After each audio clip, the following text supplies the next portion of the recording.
بالله من الشيطان الرجيم بسم الله الرحمن الرحيم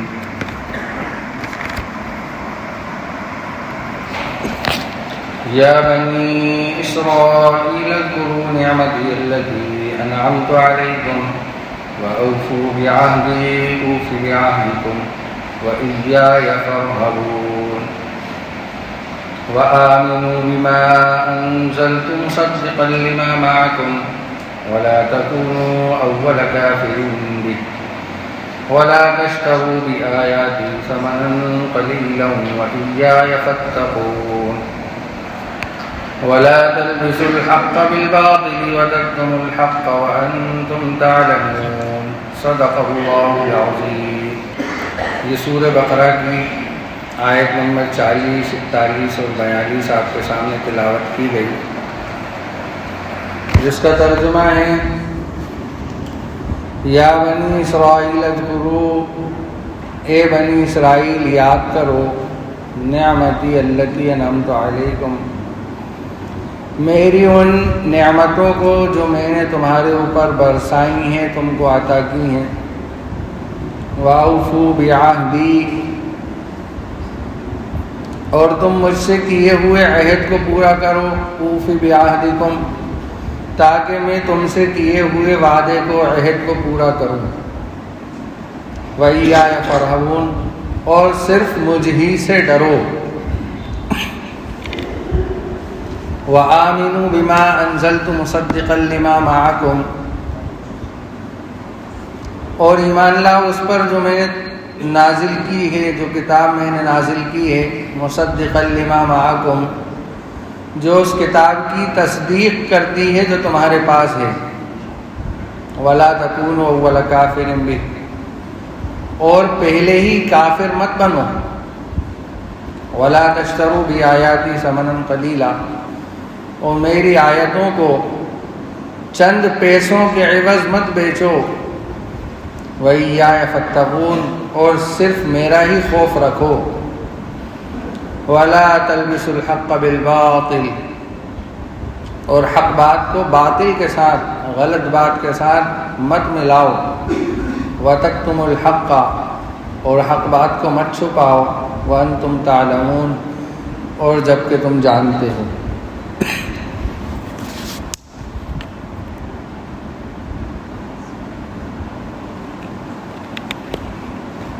یہ ان آیات کا ترجمہ تھا.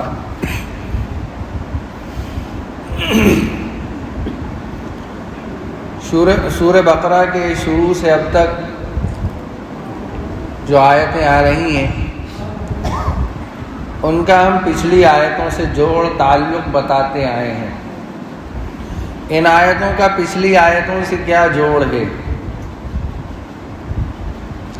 اللہ تبارک و تعالیٰ نے اس کتاب کو تمام لوگوں کی ہدایت کے لیے تو بھیجا ہے، لیکن اس میں ایمان والے ہدایت کے لیے خاص ہیں. ہدایت صرف انہی کو دی جائے گی، یعنی یہ کتاب ایمان والوں کی ہدایت کا ذریعہ بنے گی. جو ایمان لے کے آئے گا اس کی ہدایت کا. اس کے بعد اللہ تبارک و تعالیٰ نے 3 طرح کے لوگوں کا ذکر کیا.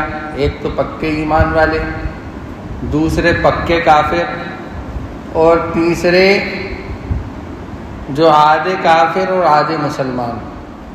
ظاہر میں مسلمان، اندرونی کافر، جس کو منافق کہتے ہیں. پھر اللہ تبارک و تعالیٰ نے ایمان والوں کے لیے جو جزا ہے، بدلہ ہے، نعمتیں ہیں، ان کا ذکر کیا. اور کافروں کے لیے جو عذاب ہے، جو سزا ہے، اس کا تذکرہ کیا. پھر آدم علیہ السلام کی پیدائش کو بتا کر پیدائش کا تذکرہ کیا. جنت، ان کی جنت کے اندر جو باتیں پیش آئیں اس کا تذکرہ کیا. یہ آیتیں بنی اسرائیل سے متعلق ہیں. بنی اسرائیل کا ذکر اس لیے کیا کہ جو دوسرے نمبر کے 3 طرح کے لوگ، ایک پکے ایمان والے، ایک پکے کافر. تو پکے کافروں میں بھی 2 طرح کے لوگ تھے. ایک تو وہ جو انجانے میں بت پرستی کر رہے تھے، جو جانتے نہیں تھے، کچھ سمجھتے نہیں تھے. مکہ والے امیین کہا ہے، امی تھے، ان پڑھ تھے، پڑھنے لکھنے کا رواج نہیں تھا. ایک تو وہ کافر، دوسرے وہ کافر جو پڑھے لکھے تھے، علم رکھتے تھے، لوگوں میں ان کا ایک مقام اور مرتبہ ہوتا تھا جس کو یہود و نصارہ کہتے ہیں. یہود کہتے ہیں جو حضرت موسیٰ علیہ السلام کو مانتے ہیں لیکن حضرت عیسیٰ علیہ السلام کو نہیں مانتے، اور نصارہ کہتے ہیں جو عیسیٰ علیہ السلام کو مانتے ہیں اور موسیٰ علیہ السلام کو مانتے تو ہیں لیکن کسی درجے میں ان کا انکار بھی کرتے ہیں. اور یہ دونوں طبقوں کے اوپر اللہ تبارک و تعالیٰ نے اپنی آسمانی کتاب نازل کی تھی، تورات اور انجیل. ایک کے اوپر تورات، دوسرے نبی کے اوپر انجیل.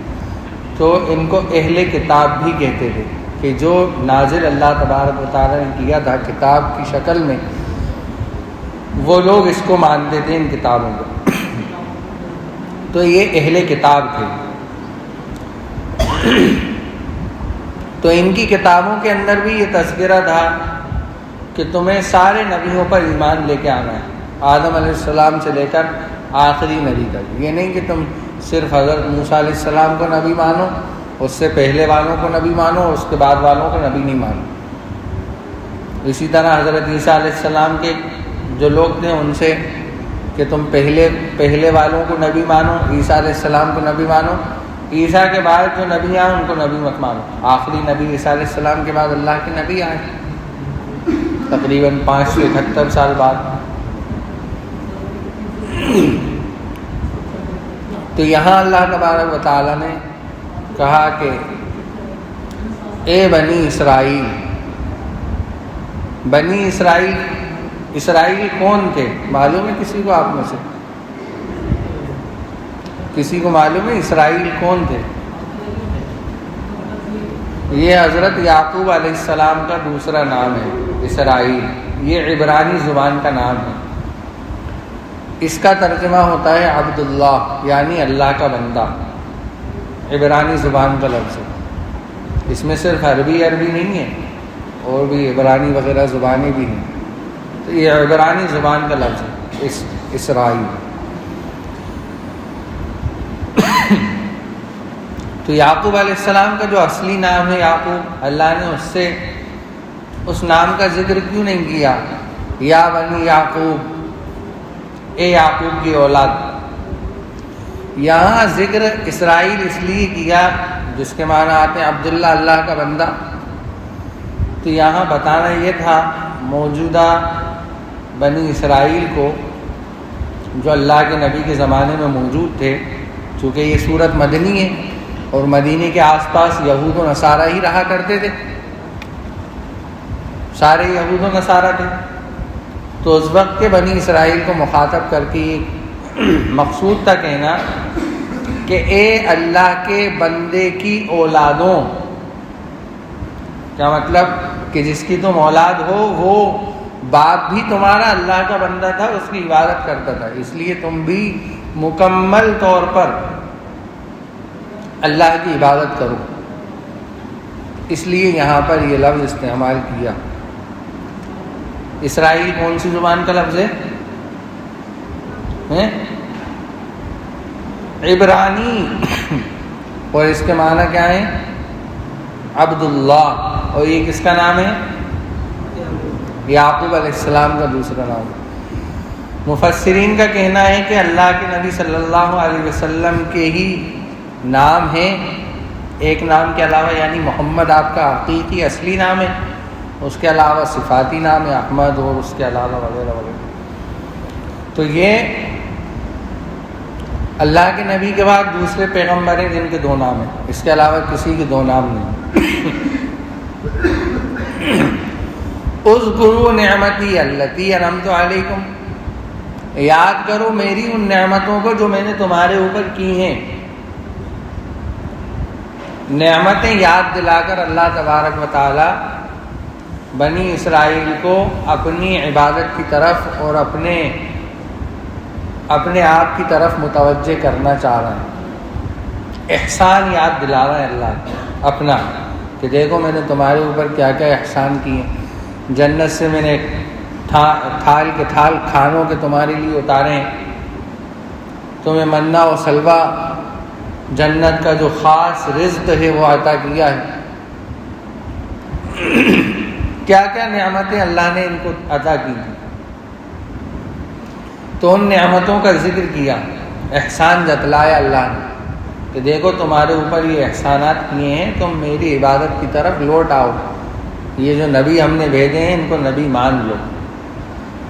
یہاں ایک خصوصیت ہے ہماری امت محمدیہ کی، کیا کہ اللہ تبارک و تعالیٰ نے ہمیں جب کہا کہ مجھے یاد کرو تو صرف مجھے یاد کرنے کا حکم دیا، یعنی تم مجھے یاد کرو میں تمہیں یاد کروں گا۔ یہاں کوئی احسان کا اللہ نے ذکر نہیں کیا،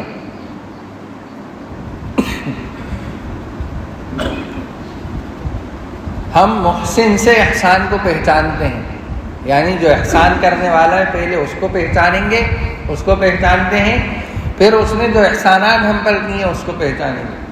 وہ بنی اسرائیل کو پہلے احسانات پہچانتے ہیں وہ، اور پھر وہ احسانات کے ذریعے محسن کو، احسان کرنے والے کو پہچانتا ہے۔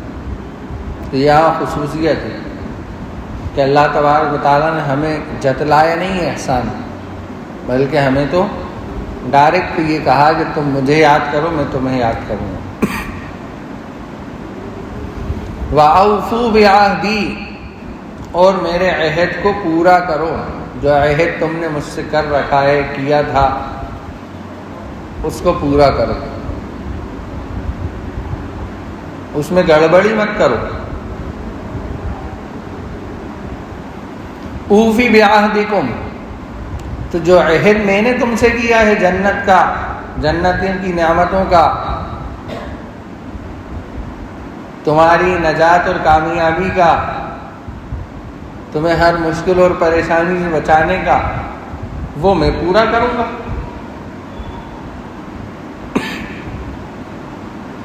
وَإِيَّايَ فَارْهَبُونَ، اور صرف مجھ ہی سے ڈرو، میرے علاوہ کسی سے مت ڈرو۔ یہاں اشارات ہیں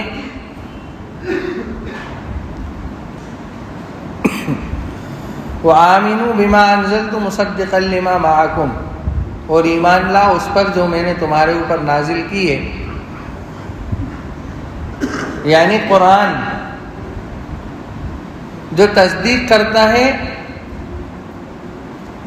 وَآمِنُوا بِمَا أَنزَلْتُ، اور ایمان لاؤ اس پر جو میں نے نازل کیا ہے، یعنی قرآن، مصدقا لما معکم، جو تصدیق کرتا ہے اس کتاب کی جو تمہارے پاس ہے، یعنی تورات اور انجیل، اس کی تصدیق کرتا ہے۔ لیکن اس میں کن چیزوں کی تصدیق کرتا ہے؟ ان چیزوں کی جو میری طرف سے نازل کی گئی ہیں، ان چیزوں کی تصدیق نہیں کرتا جو تم نے اپنی طرف سے اس اپنی کتابوں میں ملا دی، تحریفات کی تھی انہوں نے، خلط ملط کر دی تھی کتابیں۔ پہچاننا مشکل ہے کہ اصلی کتاب کون سی ہے، نقلی کتاب کون سی ہے، پورا ملا دیا اس نے، انہوں نے اپنی باتیں۔ تو تصدیق کن باتوں کی کر رہی ہے یہ کتاب؟ جو میں نے اس کتاب کے اندر اتارا ہے وہ اس بات کی تصدیق کر رہی ہے، جو تم نے ملایا اس کی تصدیق نہیں کر رہی۔ جو حلال تھا اس کو حرام کر دیا اپنی طرف سے، جو حرام تھا اس کو حلال کر دیا۔ وَلَا تَكُونُوا أَوَّلَ كَافِرٍ بِهِ، اور پہلے دن سے کافر مت بنو، یعنی اگر تم اس کا انکار کرو گے، اس کتاب کا، میری اطاعت کا، میری نافرمانی کا، گناہوں کے اندر مبتلا ہوگے، پھر جو لوگ تمہیں دیکھ کر اس کا انکار کریں گے وہ ان تمام لوگوں کا گناہ تمہارے سر آئے گا۔ تمہارا اپنا گناہ تو ہے ہی ہے، لیکن جو تمہیں دیکھ کر گناہ کریں گے ان کا گناہ بھی کس کے سر آئے گا؟ جس کو دیکھ کر گناہ کیا گیا ہے۔ مثال کے طور پر میں کھڑے ہو کے پانی پی رہا تھا کسی شادی میں جا کے، ایک دو لوگوں نے دیکھا کہ ارے مولانا صاحب تو کھڑے ہو کے پانی پی رہے ہیں، چلو پی لو۔ تو اب وہ جتنے لوگ پیتے جائیں گے، میں وہاں سے تو چلا گیا، لیکن وہ جتنے لوگ اس شادی حال میں پانی پیتے چلے جائیں گے کھڑے ہو کر، ان سارے لوگوں کا گناہ میرے سر آئے گا۔ اسی طرح کھانا، کھڑے ہو کے کھانا کھا لیا، جگہ نہیں ملی تھی یا جگہ تھی پھر بھی اپنا بڑھاوا، تکبر، آدمی کھڑے ہو کے جو کھانا کھاتا ہے نا شادیوں میں جا کے، وہ تکبر کی بنا پہ کھاتا، تکبر۔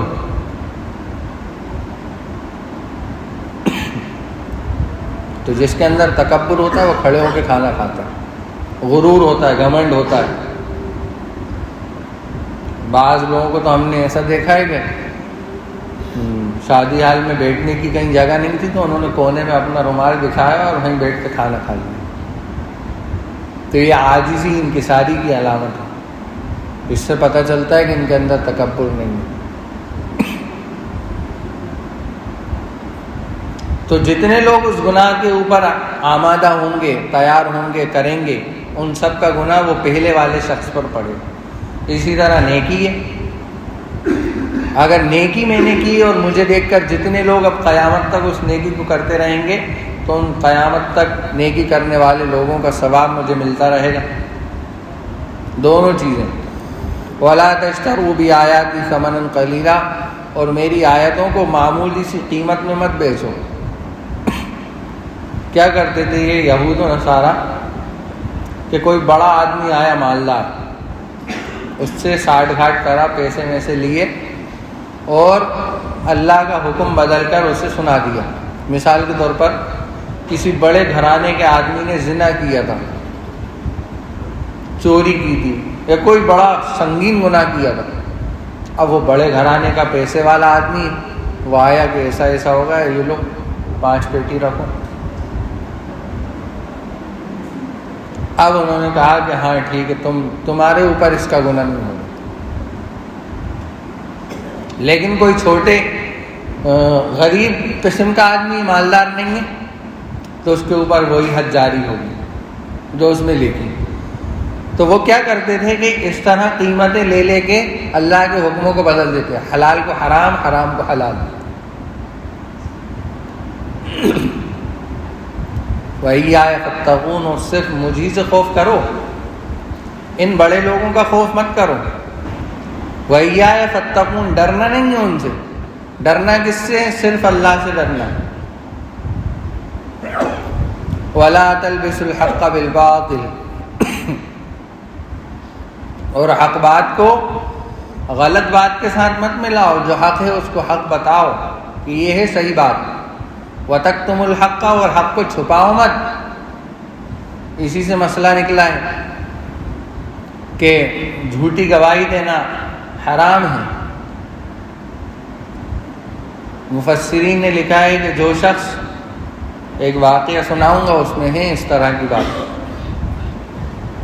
کہ جو شخص اپنے بھائی کو بچانے کے لیے اس کے ساتھ جھوٹی گواہی دے، اس نے ظلم کیا ہے، گناہ کیا ہے اس نے، بلکہ اگر بھائی کی غلطی ہے تو وہ بھائی کو غلط ٹھہرائے، کسی دوسرے کا وہ نہیں کرے کہ صاحب میرا بھائی یہ غلط ہو ہی نہیں سکتا، نہیں، پوری بات سنی جائے اس کی، دونوں طرف کی باتیں سنی جائیں، جس کی غلطی ہو اس کو غلط کہا جائے، جو صحیح ہو اس کو صحیح کہا جائے۔ اوپر بھی ایک مسئلہ میں بیان کر دیتا ہوں، وَلَا تَشْتَرُوا بِآيَاتِي ثَمَنًا قَلِيلًا، اس آیت کے اندر مسئلہ لکھا ہے کہ وہ چیزیں، وہ وظائف جن کی وجہ سے دین کی بقا ہے، اسلام کی بقا ہے، شریعت کی بقا ہے، یعنی اس کا قائم رہنا ہے، جن کے ذریعے سے، جیسے ایک امام ہے، ایک مدرسے میں پڑھانے والے استاد ہیں، مؤذن صاحب ہیں، یہ لوگ جو تنخواہ لے رہے ہیں نماز پڑھانے کی یا سپارہ قرآن شریف پڑھانے کی، ان کا تنخواہ لینا جائز ہے، اس لیے کہ اس کی بقا، دین کی بقا ان کے اوپر ہے۔ اگر وہ امامت چھوڑ دیں، سارے امام امامت چھوڑ دیں، کام دھندے میں لگ جائیں تو نمازوں کے لالے پڑ جائیں گے۔ پڑھانے والے استاد پڑھانا چھوڑ کے کام دھندوں پہ لگ جائیں اس وجہ سے کہ یہاں سے تو پیسہ ملتا نہیں ہے، چلو کام دھندا کرو، تو بچوں کا کیا ہوگا، ان کی تعلیم کا کیا ہوگا؟ پہلے ہوا یہ کرتا تھا کہ اماموں کو اور پڑھانے والے استادوں کو بیت المال سے، جہاں اسلامی نظام ہوتا تھا وہاں بیت المال سے تنخواہ دی جاتی تھی، اب وہ دھیرے دھیرے ختم ہو گیا۔ تو اس لیے امام ابو حنیفہ کے جو ماننے والے ہیں بعد میں، جن کو متاخرین ایک اصطلاح ہے، یعنی بعد میں آنے والے جو حنفی مسلک کے علماء ہیں بڑے پائے کے اونچے درجے کے، انہوں نے بھی اس بات کو تسلیم کیا کہ نہیں، امام کا دینی خدمات کا جیسے امامت ہے، مؤذنی ہے، مدرسی ہے، پڑھانا بچوں کو، اس پر اجرت لینا جائز ہے۔ البتہ اگر کوئی شخص مرنے والے کے ایصال ثواب پر قرآن شریف کی اجرت لے رہا ہے تو دینے والا بھی گنہگار ہے اور لینے والا بھی گنہگار ہے۔ یہ مسئلہ بیان کر رہا ہوں اس شکل میں، یا ویسے ہی کوئی قرآن خوانی ہو رہی، نئی دکان نیا مکان کرا، اس پہ اگر کوئی اجرت لے رہا ہے تو اجرت لینے والا بھی اور دینے والا دونوں گنہگار ہیں، اس لیے کہ اس پر دین کی کوئی بقا نہیں ہے۔ اگر وہ کام نہیں کرے گا تو دین کے اندر کسی طرح کی کمی نہیں آئے گی، آئے گی کیا؟ نہیں آئے گی۔ وہ تو اپنے ذمے ہے کہ اپن خود پڑھیں، پڑھ کر بخشیں، یا اپن نے دکان کھولی ہے تو اپن خود پڑھیں، یا ایسے مخلص ہوں پھر پڑھنے والے جو بغیر اجرت کے، بغیر پیسوں کے آپ کے گھر آ کے قرآن پڑھ کے چلے جائیں۔ تو یہ دو مسئلے ہیں۔ وَلَا تَلْبِسُوا الْحَقَّ بِالْبَاطِلِ وَتَكْتُمُوا الْحَقَّ وَأَنْتُمْ تَعْلَمُونَ، اور حق بات کو مت چھپاؤ جبکہ تم جانتے ہو یہ بات کہ ہاں یہ صحیح ہے اور میں یہاں غلط بول رہا ہوں۔ اچھا، جو پیچھے میں نے ایک بات بتائی آپ لوگوں کو کہ یہود و نصارہ کیا کرتے تھے کہ جو مالدار آتا تھا اس کے لیے حکم بدل دیتے تھے، تو اس ملک کے اندر بھی ایسا ہوتا تھا۔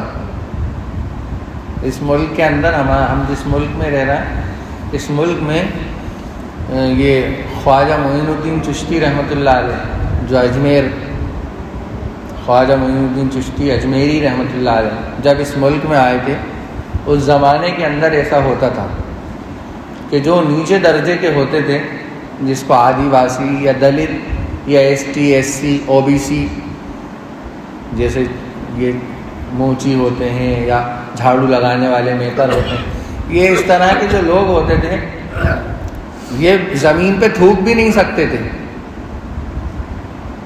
اور یہ بنیا ٹھاکر جو ہے یہ اپنے آپ کو بڑا سمجھتے تھے کہ ہمارے لیے سب جائز ہے۔ اور میں آپ کو بتاؤں کہ یہاں کی عورتوں کو، یعنی نیچے درجے کی عورتوں کو، یعنی نچلی ذاتیوں کو اپنا بدن اور اپنا سینہ چھپانے کے لیے ٹیکس دینا پڑتا تھا، ٹیکس دینا پڑتا تھا سینہ چھپانے کے لیے، ورنہ اجازت نہیں تھی عورتوں کو کہ وہ اپنا سینہ چھپائیں ٹھاکر بنیوں کی طرف سے۔ یہ سمجھتے تھے کہ ہم اونچے ہیں، باقی سب ہمارے غلام ہیں، اور اس ملک کو دوبارہ اسی طرف لے جانے کی سازش اور کوششیں کی جا رہی ہیں۔ جو کچھ آپ کو دکھ رہا ہے نا، یہ اسی کی سازش اور کوششیں کہ دوبارہ اس ملک کو غلام بنایا جائے، یہاں کے لوگوں کو غلام بنایا جائے۔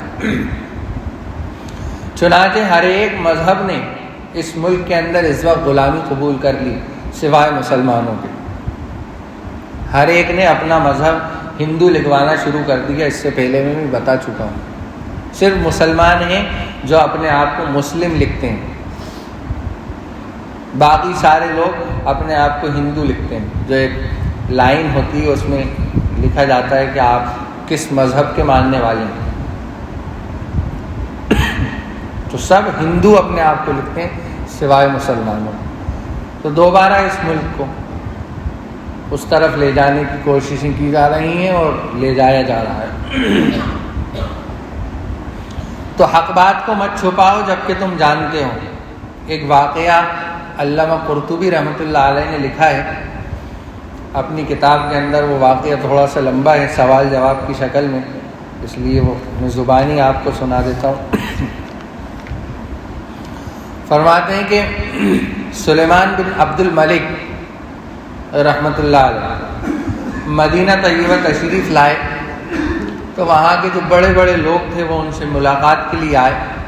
انہوں نے ایک بات پوچھی اپنے جو ہم نشین تھے ان سے کہ بھائی یہاں پر کوئی صحابی کی صحبت پانے والا موجود ہے، کوئی تابعی ہے یہاں پر؟ تو انہوں نے بتایا کہ ہاں ایک شخص ہے ابو حازم رحمۃ اللہ علیہ، جنہوں نے صحابی کی صحبت پائی ہے، صحابہ کو دیکھا ہے، ان سے ملاقات کی۔ آپ کو معلوم ہے جو اللہ کے نبی کو دیکھے ایمان کی حالت میں اور ایمانی کی حالت میں اس کی وفات ہو تو اس کو کہتے ہیں صحابی، اور جو صحابہ کو دیکھے ایمان کی حالت میں، ایمان کی حالت میں وفات ہو اس کو کہتے ہیں تابعی، اور جو تابعی کو دیکھے ایمان کی حالت میں اور ایمان کی حالت میں وفات ہو اس کو کہتے ہیں تبع تابعی۔ یہ 3 اصطلاحات ہیں۔ تو یہ ابو حازم تابعی تھے، یعنی انہوں نے صحابہ کو دیکھا تھا ان سے، تو یہ ان کو بلایا اور یہ تشریف لائے۔ تو سلیمان بن عبد الملک نے کہا کہ بھائی کیا بات ہے، کیا بے وفائی ہے کہ ہم سے ملنے کے لیے نہیں آتے؟ تو انہوں نے کہا کہ حضور نہ میں آپ کو جانتا ہوں نہ آپ مجھے جانتے ہیں، کبھی کوئی چہرہ نہیں دیکھا، ملاقات نہیں، تو میں کیسے آ جاتا آپ کے پاس ملنے کے لیے؟ ایسے حالات میں خود ملاقات کے لیے آنے کا کوئی سوال ہی پیدا نہیں ہوتا۔ سلیمان نے جواب سن کر ابن شہاب زہری، یہ حدیث کے بہت بڑے امام ہیں، اور جو دوسرے مجلس میں بیٹھے تھے ان کی طرف دیکھا تو امام شہاب زہری رحمۃ اللہ علیہ نے فرمایا کہ ابو حازم نے صحیح فرمایا، آپ نے غلطی کی۔ کس سے کہا؟ جو اس وقت کا بادشاہ تھا، سلیمان بن عبد الملک۔ اس کے بعد سلیمان نے روئے سخن بدل کر کچھ سوالات شروع کی اور کہا اے ابو حازم، یہ کیا بات ہے کہ ہم موت سے گھبراتے ہیں؟ موت کی گھبراہٹ ہوتی ہے؟ آج دیکھیے آپ، ہر ایک گھبرا رہا ہے موت سے، موت سے گھبرا کر نعرے لگوائے جا رہے ہیں، تو وہ موت سے گھبرا کر نعرے لگوا رہا ہے کہ ایسا نہیں ہے ہمیں مار دے۔ دیکھو مرنا تو ہے، نعرے لگا کے مرو یا بغیر نعرے لگا کے مرو، مرنا تو ہے۔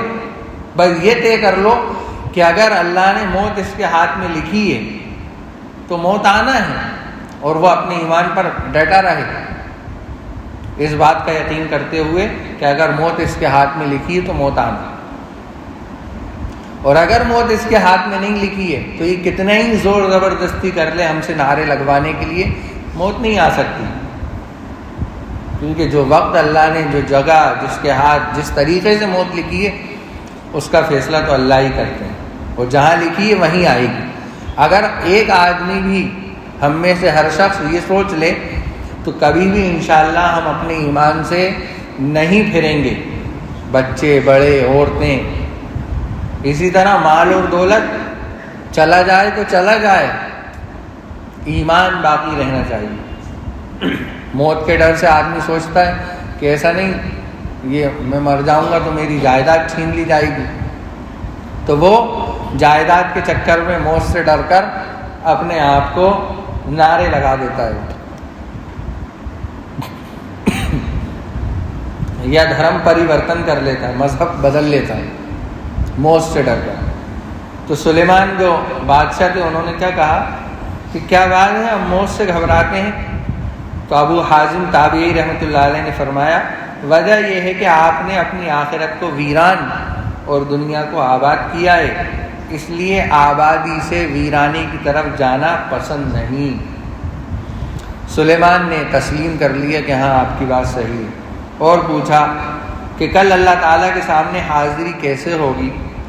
فرمایا کہ نیک عمل کرنے والا تو اللہ تعالیٰ کے سامنے اس طرح آئے گا جیسے کہ مسافر سفر کے بعد اپنے گھر خوشی خوشی لوٹتا ہے۔ اور جو گناہگار ہوگا وہ کیسے لایا جائے گا؟ جیسے کہ بھاگا ہوا غلام، کہ اب اس کو لا کر کیا کیا جائے گا؟ سزا دی جائے گی کہ بھاگا کیسے۔ سلیمان یہ سن کر رو پڑے، وہ کہنے لگے کاش ہمیں معلوم ہوتا کہ اللہ تعالیٰ نے ہمارے لیے کیا صورت متعین کر رکھی ہے۔ ابو حازم نے فرمایا کہ اپنے اعمال کو اللہ تعالیٰ کی کتاب پر پیش کرو، اپنے اعمال کو اللہ تعالیٰ کی کتاب پر رکھ کر جانچ لو کہ تم کن لوگوں میں شمار ہوگے۔ تو سلیمان رحمۃ اللہ علیہ نے دریافت کیا کہ قرآن کی کس آیت سے یہ پتہ چلے گا کہ ہم نیک عمل والے ہیں اور ہمارے ساتھ خوشی کا بہتری کا معاملہ ہوگا؟ تو فرمایا ان الابرار لفی نعیم، کہ نیک لوگ نعمتوں کے اندر ہوں گے، وان الفجار لفی جحیم، اور فاجر اور فاسق لوگ جہنم کے اندر ہوں گے۔ سلیمان نے کہا کہ اللہ تعالیٰ کی رحمت تو بڑی ہے، وہ بدکاروں پر بھی حاوی ہے۔ جیسے بعض لوگ کہتے ہیں نا، ارے میاں اللہ تعالیٰ تو سب معاف کر دیں گے، کہتے ہیں، سنا ہے آپ نے؟ ارے میاں کہاں لگے ہو، اللہ تو بڑے معاف کرنے والے ہیں، معاف کر دیں گے۔ تو وہ سلیمان نے بھی یہی کہا، تو جواب دیا ان رحمت اللہ قریب من المحسنین، کہ اللہ کی رحمت نیک عمل کرنے والوں سے قریب ہے، ہر ایک سے نہیں ہے۔ رحمت قریب ہے لیکن کن لوگوں سے؟ جو نیک کام کرتے ہیں، جو ویڈیو گیم نہیں کھیلتے، پب جی نہیں کھیلتے، لوڈو نہیں کھیلتے۔ یہ بچوں کے لیے کہہ رہا ہوں، نوجوانوں کے لیے۔ سلیمان نے پوچھا اے ابو حازم، اللہ کے بندوں میں سب سے زیادہ کون عزت والا ہے؟ فرمایا وہ لوگ جو مروت اور عقل سلیم رکھنے والے ہیں۔ وہ کون ہیں؟ بندوں میں سب سے زیادہ عزت والے ہیں اللہ کے نزدیک جو مروت اور عقل سلیم رکھنے والے ہیں۔ پھر پوچھا کہ کون سا عمل افضل ہے؟ تو فرمایا کہ فرائض اور واجبات کی ادائیگی حرام چیزوں سے بچنے کے ساتھ۔ فرائض اور واجبات کی ادائیگی حرام چیزوں سے بچنے کے ساتھ۔ دوا کھا رہے ہو، ڈاکٹر نے جو پرہیز بتایا ہے وہ کرنا پڑے گا۔ پرہیز بھی نہ کرو، دوا کھائے جاؤ تو فائدہ نہیں ہوگا۔ جو پرہیز بتایا ہے حرام چیزوں کا، اس سے بچنا، اور پھر فرائض اور واجبات پر عمل کرنا۔ پھر دریافت کیا کہ کون سی دعا زیادہ قابل قبول ہے؟ تو فرمایا کہ جس شخص پر احسان کیا گیا ہو اس کی دعا اپنے محسن کے لیے اقرب الی القبول ہے، یعنی زیادہ قریب ہے۔ جس شخص پر احسان کیا گیا ہو اس کی دعا اپنے محسن کے لیے، یعنی مجھ پر مثال کے طور پر شعیب بھائی نے کوئی احسان کر دیا، اب میں شعیب بھائی کے لیے دعا کر رہا ہوں، تو یہ زیادہ قبول ہو گئی۔ پھر دریافت کیا کہ صدقہ کون سا افضل ہے؟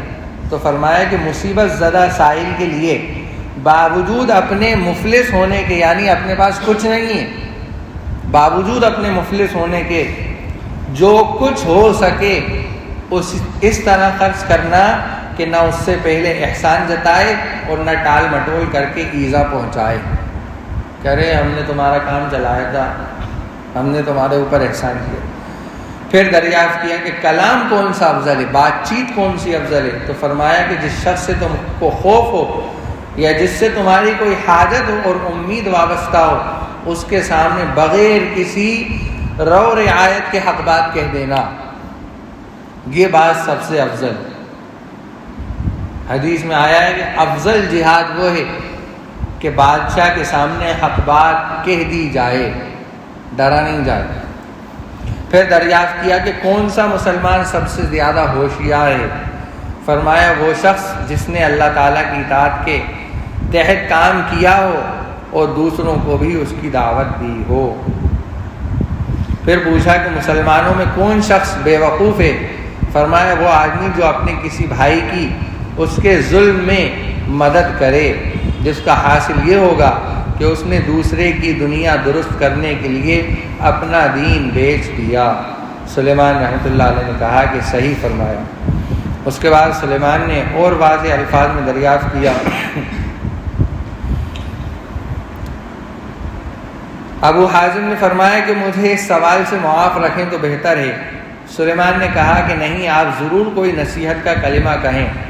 ابو حازم نے فرمایا اے امیر المؤمنین، تمہارے آبا و اجداد نے تلوار کے زور پر لوگوں پر تسلط کیا اور زبردستی ان کی مرضی کے خلاف ان پر حکومت قائم کی اور بہت سے لوگوں کو قتل کیا، اور یہ سب کچھ کرنے کے بعد وہ اس دنیا سے رخصت ہو گئے۔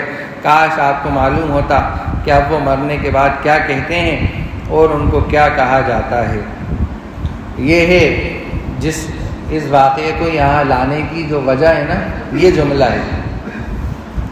تو کیا ہوا کہ جو مجلس میں بیٹھے ہوئے تھے ان میں سے ایک شخص نے بادشاہ کے مزاج کے خلاف ابو حازم کی صاف بات کو سن کر کہا کہ ابو حازم، تو نے یہ بہت بری بات کہی ہے۔ ابو حازم نے فرمایا کہ تم غلط کہتے ہو، بری بات نہیں کہی، بلکہ وہ بات کہی ہے جس کا ہم کو حکم ہے، کیونکہ اللہ تعالیٰ نے علماء سے اس کا وعدہ لیا ہے کہ حق بات لوگوں کو بتلائیں، چھپائیں گے نہیں۔ یہی وہ بات ہے جس کے لیے سلیمان نے پھر سوال کیا کہ اچھا اب ہمارے درست ہونے کا کیا طریقہ ہے؟ فرمایا کہ تکبر چھوڑو، مروت اختیار کرو اور حقوق والوں کو ان کے حقوق انصاف کے ساتھ تقسیم کرو۔ آگے اور واقعہ ہے، لیکن جو مطلب تھا اس واقعے کا وہ حاصل ہو گیا کہ حق بات ہمیں کہنا چاہیے، حق بات کہنے سے نہیں ڈرنا چاہیے، چاہے میں ہی کیوں نہ ہوں۔ ادباً بس یہ ہے کہ ادب اس کا ملحوظ رکھا جائے کہ اگر کسی بڑے سے کہہ رہے ہیں تو اس کا انداز الگ ہوگا اس کو بتانے کا کہ حضرت یہ جو بات آپ نے کہی یا اس طرح کا کام کرنا کیسا ہے، تو ہو سکتا ہے وہ سمجھدار ہو تو اس کو اپنی غلطی کا احساس ہو جائے کہ یار ہاں میں نے کھڑے ہو کے پانی پیا ہے، تب وہ آپ کو وجہ بھی بتائیں گے کہ بیٹھ کر پانی پینا سنت ہے، میری یہ مجبوری تھی کہ میں نے اس وجہ سے کھڑے ہو کر پانی پیا، آئندہ میں خیال رکھوں گا۔ اللہ تبارک و تعالی ہمیں عمل کی توفیق عطا فرمائے۔ ایک بات اور بتا دوں کہ بنی اسرائیل کا جو واقعہ یہاں سے شروع ہوا ہے آیت نمبر 40 سے، تو یہ آیت نمبر 123 پہ ختم ہوا ہے، یعنی 84 آیتوں کے اندر صرف بنی اسرائیل کا واقعہ ہے۔ تو انشاءاللہ آپ لوگوں کو اس میں بڑا مزہ بھی آئے گا۔ ابھی تو اشارات تھے، اب آگے تفصیلی بات ہوگی انشاءاللہ۔ سبحان اللہ وبحمدہ، سبحان ربک رب العزۃ عما یصفون وسلام علی المرسلین والحمد للہ رب العالمین۔